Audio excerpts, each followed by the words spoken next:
One of our basic freedoms is the right to keep and to bear arms. It is under fire tonight. An Army reservist was convicted in federal court of, quote, transferring a machine gun, end quote, after his 20-year-old AR-15 rifle malfunctioned on a shooting range. That malfunction caused the rifle to fire multiple rounds with one pull of the trigger. Now the husband and father of three is a convicted felon, and he's facing prison. Bill Tucker has our report. In July of 2006, David Olison's life dramatically changed. A raid under the command of the Bureau of Alcohol, Tobacco, Firearms, and Explosives was carried out on his home in Berlin, Wisconsin by the local police, the Sheriff's Department, and the ATF. They used tools to hydraulic tools to pry apart the door frame, kick the door in. The SWAT team was fully armed with body armor. Olison's computers, gun manuals, and gun collection were all seized. No illegal weapons were found. But Olison was charged with a felony. Prior to this, Olison had no criminal record. He's an Army veteran, honorably discharged. He was, up until his arrest, serving in the Army Reserves. He's a husband and the father of three young children. Olison's problems began when he lent a rifle to a young man, Robert Kernicki, to be used on a local firing range. Kernicki brought the rifle here to the Berlin Conservation Gun Club. He fired at least 800 rounds on several different occasions before the two multiple burst rounds that the ATF said made the gun a machine gun.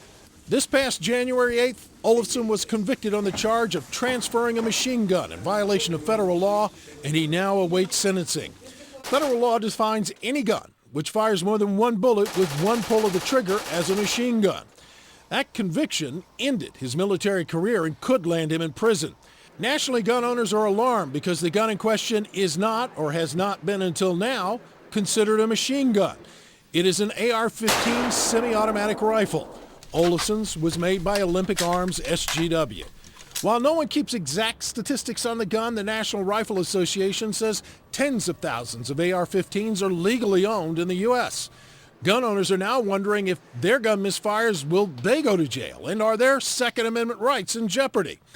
Olison's defense lawyers are at a loss to explain the government's logic. A lot of what the government was attempting to prove and their theory of the case, just seemed to contradict common sense. If something malfunctions, you get it fixed. You don't charge and prosecute somebody as a felon. But they did, and that's exactly why David Olison found himself in federal court. Now, we can't tell you why the government brought its full weight to bear on a man living in a town of 5,500 people in the middle of Wisconsin.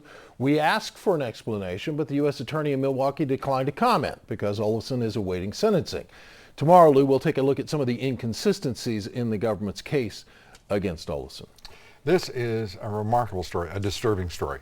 I don't think that anyone, well, I've got to say straight up to ATF, right. I've got the greatest respect for the work that all of you do.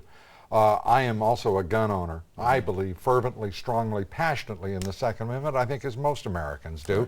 Right. And to have a man, the full weight of the government come down on him like this, to make it really clear, as I read the transcript in this case, this man loaned this weapon right. to a fellow who wanted to buy it, perhaps. He goes to the firing range. He fires it, with one pull of the trigger, 2 rounds are fired. Right. The third jams, and suddenly it's a big deal. Yes. You've got it right. And what you're missing is he had fired about 800 rounds or more before that round where he shot it. Semi-automatic fire. Before that gun jammed. Unbelievable. And we can't get a straight story on this at all. No. And I would hope that the NRA, that the ATF, that the Justice Department, everybody, all of you folks step in here and look at what you're doing, because it doesn't make a sense. There's nothing proportional here. And this is a Army veteran we're talking about. With 14 years of service, 16 years, excuse me, when you combine his reserve service with his regular Army service, we're talking about a man 16 years with military. A man who deserves a lot better from his government. We'll continue this report tomorrow and throughout. You bet. Bill Tucker, thank you.